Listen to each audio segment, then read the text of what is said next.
रमजान चल रहा है। अमीना दिन भर किचन और घर के कामों में लगी हुई है। शोहर ऑफिस के काम में बिजी है। अम्मी तस्बीह में मशगूल और अमीना अपनी थकान और इबादत की फिक्र के बीच उलझी हुई है।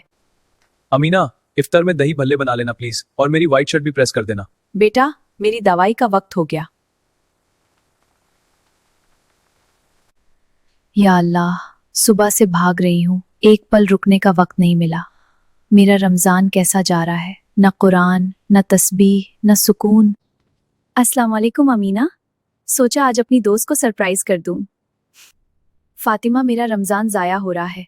दिन भर सफाई, कुकिंग, सबकी जरूरियत पूरी करते करते इफ्तार का वक्त आ जाता है। थकन से बुरा हाल होता है। तरावे में खड़ा नहीं हुआ जाता। मुझे लगता है अल्लाह मुझसे नाराज है। मैं कोई इबादत ही नहीं कर पा रही। अमीना, तुम्हें किसने कहा कि तुम इबादत नहीं कर रहे हैं? तुम्हारा ईमान इतना प्यारा है कि तुम्हें इबादत की फिक्र है, मगर शैतान तुम्हें मायूस कर रहा है। कैसी इबादत फातिमा? मैं तो सारा दिन समोसे और रोटियां बना रही होती हूँ। सुनो मेरी प्यारी दोस्त, कुरान में अल्लाह ताला फरमाते हैं, अल्लाह किसी जान पर उसकी ताकत से ज्यादा बोझ नहीं डालता। अल्लाह जानता है तुम फिजिकली थक जाती हो। और हमारे प्यारे नबी करीम की सुन्नत और हदीस सुनो, जो शख्स किसी रोजेदार को इफ्तार कराए उसको भी उतना ही अजर मिलता है जितना उस रोजेदार को, और रोजदार के सवाब में कोई कमी नहीं आती। इस्लाम बहुत आसान है अमीना। अपने घर वालों की खिदमत करना, उनका ख्याल रखना, यहाँ तक कि इस बेजुबान लैला को खाना खिलाना भी इबादत है, अगर तुम्हारी नीयत अल्लाह को राजी करने की हो। किचन में काम करते हुए जबान पर सुबहान अल्लाह और अस्तगफिरुल्लाह रखा करो। और हाँ, दुआ में बहुत ताकत है। आज इफ्तार से पहले सिर्फ अपने लिए वक्त निकालना और अल्लाह से वक्त में बरकत और आसानी मांगना। तुम ठीक कह रही हो, मैंने कभी इस तरह नहीं सोचा था। मैं नियत करूंगी कि मेरा हर काम अल्लाह की रजा के लिए है। या अल्लाह, आप आलिमुल गैब हैं। आप मेरी थकान भी जानते हैं और मेरे दिल की बेचैनी भी।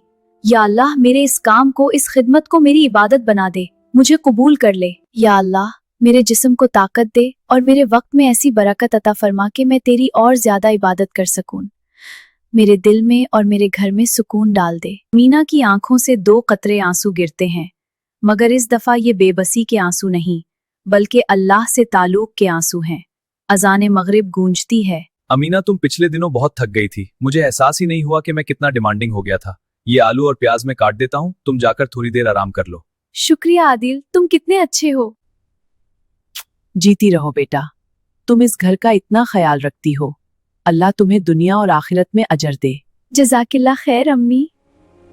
जब हम अपने आमाल को अल्लाह के हवाले कर देते हैं और नीयत साफ रखते हैं, तो अल्लाह हमारे वक्त में ऐसी बरकत डलता है कि असबाब खुद ब खुद बनने लगते हैं। घर वालों की खिदमत करना और उनके लिए आसानी पैदा करना भी अजीम इबादत है। थकान में भी अल्लाह का जिक्र जारी रखें, वो दिलों का हाल बेहतर जानता है। इफ्तार से पहले वक्त में बरकत की दुआ जरूर मांगें। वीडियो पसंद आए तो लाइक करें, अपनों के साथ शेयर करें और चैनल को सब्सक्राइब करना ना भूलिए।